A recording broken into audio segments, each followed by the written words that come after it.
মশা এমন একটা কীট যা কম বেশি সমস্ত জায়গাতেই কিন্তু দেখা যায়। বিশেষ করে আমাদের ওয়েস্ট বেঙ্গলে মশার উপদ্রবটা কিন্তু প্রচণ্ড বেশি, কারণ এখানে গরমের পরিমাণটা কিন্তু অনেকটাই বেশি। তো সেই কারণে মশার উপদ্রবটাও কিন্তু খুবই বেশি হয়। আর বিশেষ করে এই বর্ষাকালে মশা কিন্তু প্রচণ্ড বেশি। আর এই বর্ষাকালের মশাতে কিন্তু ডেঙ্গুর মতন ভয়াবহ রোগ কিন্তু হতে থাকে। মশাবাহিত রোগ হলো ব্যাকটেরিয়া, ভাইরাস বা পরজীবী দ্বারা সৃষ্ট রোগ। প্রতি বছর প্রায় 700 মিলিয়ন মানুষ মশাবাহিত রোগে আক্রান্ত হয়, যার ফলে 1 মিলিয়নেরও বেশি মানুষ মারা যায়। সেই ক্ষেত্রে আমরা যখন মশা তাড়ানোর জন্য কোনো রকম কেমিক্যাল ব্যবহার করি, তাতে কিন্তু মশা তো দূর হয়, কিন্তু তার সাথে সাথে সেগুলোর থেকে আমাদের স্বাস্থ্যের জন্যও কিন্তু ভীষণই ক্ষতিকারক হয়। বন্ধুরা, আমরা ঘরোয়া উপায়ে এই মশা কিন্তু তাড়াতে পারি, যার ফলে আমাদের কিন্তু কোনো রকম স্বাস্থ্যের কিন্তু কোনো রকম ক্ষতি হবে না। আমাদের ঘরে যদি ছোট বাচ্চাও থাকে, তাতেও কিন্তু এর জন্য কোনো রকম প্রবলেম হবে না। আপনারা দেখতে থাকুন আজকের ভিডিওটা, স্কিপ না করে পুরোটা দেখার অনুরোধ রইল। বন্ধুরা, এই লেবু, পাতি লেবু আপনাদের ঘরে প্রায় প্রত্যেকের ঘরেই তো থাকে। তো এখানে আমি লেবুর 4 ভাগের 1 ভাগ আমি লেবু নিয়ে নিয়েছি। এখানে আমি কিছুটা পরিমাণে এই লিকুইডটা বানাবো। এখানে আমার মোটামুটি 2 থেকে 3 দিনের মতন কিন্তু আমার এখানে হয়ে যাবে। এখানে আমি লেবুর রসটা আমি একটা প্লেটের মধ্যে নিয়ে নিলাম। এখানে আমি লেবুর রসটা নিয়েছি, আর লেবুর খোসাটাও কিন্তু ফেলবো না, লেবুর খোসাটাও কিন্তু আমি এখানেই রেখে দিচ্ছি। এবার এখানে আমি শুকনো লঙ্কা নিয়ে নিলাম। শুকনো লঙ্কার যে একটা ঝাঁঝালো গন্ধে, বা শুকনো লঙ্কা হোক বা কাঁচা লঙ্কা হোক আপনারা নিতে পারেন, অথবা এখানে লঙ্কার গুঁড়োও ব্যবহার করতে পারেন। আমি এখানে একটা শুকনো লঙ্কা নিয়েছি, ওটাকে ছোট ছোট করে টুকরো করে নিয়েছি, বা আপনারা কাঁচা লঙ্কাও ছোট করে কেটে নিতে পারেন। লঙ্কা যে ঝাঁঝালো গন্ধে কিন্তু মশা দূর হতে সাহায্য করবে। এখানে দিয়ে দিলাম 1/2 চামচ হলুদ গুঁড়ো। হলুদের যে একটা ঝাঁঝালো গন্ধ থাকে, সেই গন্ধেও কিন্তু মশা দূর হতে সাহায্য করে।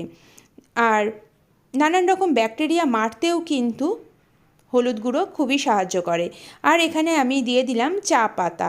যেই চা পাতা আমরা চা করে খাই, সেই চা পাতা আমি 1 চামচ দিয়ে দিলাম। আর এখানে দিয়ে দিলাম 1 চামচ পরিমাণে ডিশওয়াশার, অথবা আপনারা যে কোনো ডিটারজেন্টও কিন্তু এর মধ্যে দিতে পারেন। এটাকে খুব ভালো করে মিশিয়ে আমি কিছুক্ষণের জন্য রেখে দেব। খুব ভালো করে মিশিয়ে নিলাম। বন্ধুরা, আপনারা বাইরে থেকে যদি কোনো রকম কেমিক্যাল ইউজ করেন, অনেক সময় কয়েল আমরা ব্যবহার করি বা যে কোনো লিকুইড আমরা ব্যবহার করি, তাতে কিন্তু আমাদের স্বাস্থ্যের জন্য কিন্তু ভীষণই ক্ষতিকারক হয়। আর বন্ধুরা, এবার ওটাকে আমি মিক্স করে রেখে দিয়েছি। আর এখানে একটা বাটির মধ্যে আমি 3 কাপ পরিমাণে জল নিয়েছি। 3 কাপ পরিমাণই এখানে কিন্তু জলটা নিতে হবে, আপনারা কম বা বেশি নেবেন না।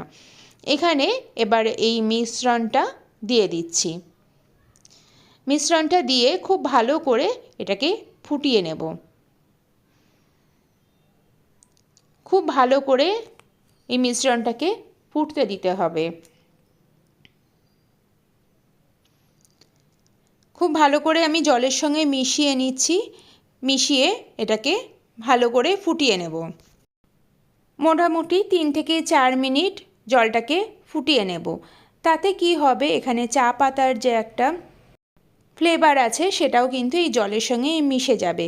খুব ভালো করে ফুটিয়ে নিয়েছি। এবার গ্যাসটাকে আমি বন্ধ করে এই জলটাকে এবার আমি ঠান্ডা হতে কিছুক্ষণের জন্য রেখে দেব।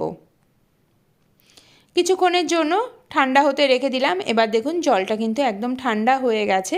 এবার একটা স্ট্রেনারের সাহায্যে এই লিকুইডটাকে আমি ছেঁকে নিচ্ছি। লিকুইডটাকে ছেঁকে নিলাম, আর এর উপরে যেটা রয়েছে সেটা কিন্তু ফেলে দেব। এটা কিন্তু আর কোনোভাবে আমার দরকার নেই। এবার এই লিকুইডটা দিয়ে আমি কি করছি আপনারা দেখে নিন। এটাকে কিন্তু আমি ফেলে দিচ্ছি। এবার দেখুন আমি এখানে একটা বোতল নিয়েছি, বা আপনারা যে কোনো স্প্রে বোতলেও নিতে পারেন। স্প্রে বোতল না থাকলে আপনাদের কাছে এইরকম প্লাস্টিকের যে বোতলগুলোর ঢাকনাটাতে 2-3টে ফুটো করে নেবেন।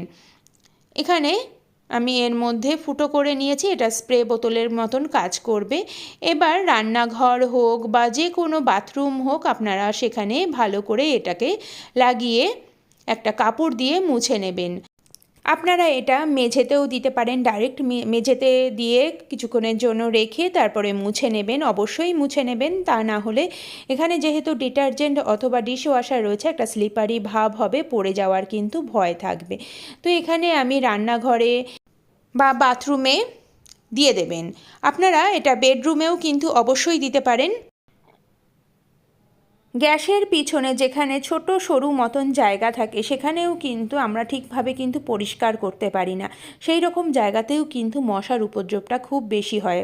বন্ধুরা, যেখানে কোনা মতন জায়গা, অন্ধকার অন্ধকার জায়গা আপনারা দেখবেন, সেই রকম জায়গাতেই কিন্তু মশা কিন্তু অনেক বেশি হয়। সেই রকম জায়গাগুলোতে আপনারা যদি দিয়ে ভালো করে পরিষ্কার করে নেন, তবে কিন্তু আপনারা দেখতে পারবেন সেখানে কিন্তু কোনো রকম মশার উপদ্রব থাকবে না।